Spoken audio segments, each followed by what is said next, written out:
जब कभी भी आप ईवीएम का नाम सुनते हैं तो आपको याद आता है ईवीएम हैक की खबरें, चुनावी माहौल वगैरह वगैरह। लेकिन आपको पता है कि ईवीएम की शुरुआत कहां से हुई, कैसा रहा इसका एक राजनीतिक इतिहास? तो चलिए इन तमाम सवालों के जवाब इस खबर में हम आपको बताते हैं। नमस्कार, मैं हूं कुलभूषण राजदेव और आप देखना शुरू कर चुके हैं एनबीटी ऑनलाइन। लोकसभा चुनाव 2024 में जब पहला मतदाता अपना वोट डालने के लिए वोटिंग बटन दबाएगा तो इलेक्ट्रॉनिक वोटिंग मशीन यानी ईवीएम 2004 के बाद से 5 संसदीय चुनावों में इस्तेमाल किए जाने के महत्वपूर्ण मील के पत्थर को तय कर चुकी होगी। ईवीएम की यात्रा विभिन्न घटनाक्रमों से भरी हुई है, क्योंकि समय समय पर कुछ राजनीतिक दलों ने इसकी विश्वसनीयता पर सवाल उठाए तो वहीं अन्य ने हेराफेरी की बहुत सा गुंजाइश के साथ साथ जल्द परिणाम घोषित किए जाने के लिए इसकी सराहना भी की। ईवीएम की कल्पना पहली बार 1977 में की गई थी। इसका प्रोटोटाइप हैदराबाद स्थित electronic corporation of India limited द्वारा 1989 में विकसित किया गया। यह परमाणु ऊर्जा विभाग के तहत एक सार्वजनिक क्षेत्र का उपक्रम था। 6 अगस्त 1980 को राजनीतिक दलों के प्रतिनिधियों के सामने निर्वाचन आयोग द्वारा मशीन का प्रदर्शन किया गया था। ईवीएम को लेकर व्यापक सहमति पर पहुंचने के बाद निर्वाचन आयोग ने उनके उपयोग के लिए संविधान के अनुच्छेद 324 के तहत निर्देश जारी किए। केरल में परुरू विधानसभा सीट के चुनाव के दौरान 19 मई 1982 को 50 मतदान केंद्रों पर प्रायोगिक आधार पर मशीनों का इस्तेमाल किया गया। कानून में स्पष्ट प्रावधान के बिना ईवीएम के इस्तेमाल के बाद सुप्रीम कोर्ट में चुनौती दी गई। शीर्ष अदालत ने ईवीएम में खामियों और इसके फायदों पर कोई टिप्पणी करने से परहेज किया, लेकिन कहा कि मशीनों से मत डालने का निर्वाचन आयोग का आदेश उसके अधिकार क्षेत्र में नहीं आता। बाद में परुरू विधानसभा क्षेत्र जीतने वाले उम्मीदवार के चुनाव को रद्द कर दिया गया था। दिसंबर 1988 में जनप्रतिनिधित्व कानून में संशोधन किया गया और कानून में एक नई धारा 61A जोड़ी गई जो आयोग को ईवीएम के इस्तेमाल का अधिकार देती है। संशोधन 15 मार्च 1989 को हुआ।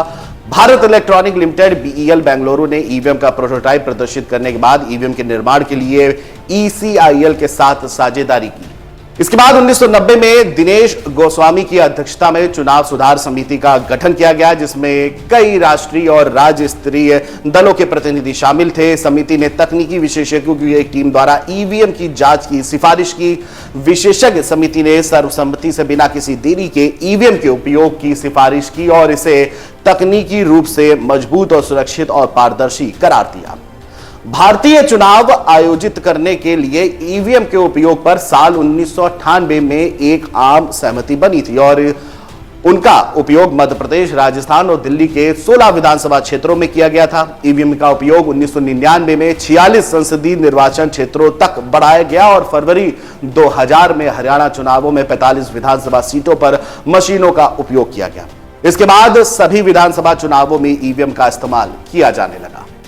साल 2004 के लोकसभा चुनाव में सभी 543 निर्वाचन क्षेत्र में ईवीएम का इस्तेमाल किया गया था। साल 2001 में ईवीएम में कई तकनीकी परिवर्तन किए गए और साल 2006 में मशीनों को और उन्नत किया गया। साल 2006 से पहले के समय की बात कर ले तो ईवीएम को M1 ईवीएम के रूप में जाना जाता है, जबकि 2006 से 2010 के बीच निर्मित ईवीएम को M2 ईवीएम का कहा जाता है।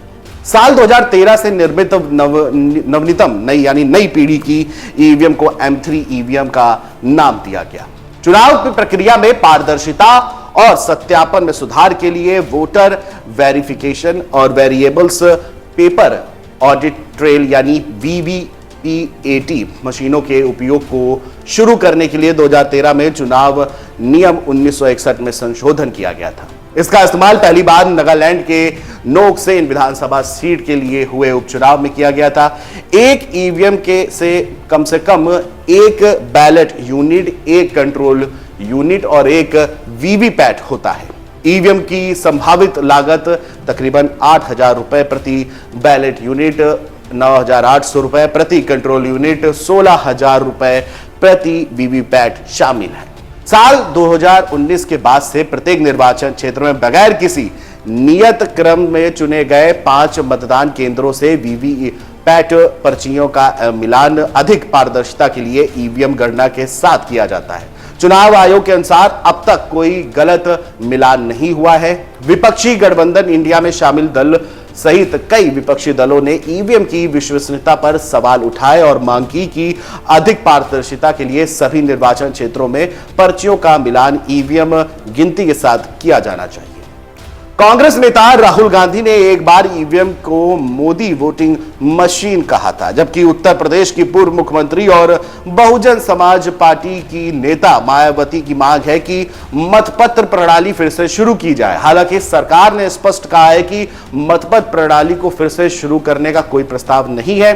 पिछले साल अगस्त में लोकसभा में एक लिखित जवाब में कानून मंत्री अर्जुन राम मेघवाल ने कहा था कि निर्वाचन आयोग ने सूचित किया है कि मतपत्र प्रणाली को फिर से लागू करने के बारे में कुछ प्रतिवेदन प्राप्त हुए हैं। उन्होंने कहा कि आयोग 1982 से ईवीएम का इस्तेमाल कर रहा है और उन्होंने यह भी कहा कि ईवीएम और वीवीपैट मशीनों के इस्तेमाल को राज्य प्रतिनिधित्व कानून के स्पष्ट प्रावधानों के रूप में संसद ने कानूनी मंजूरी दी है।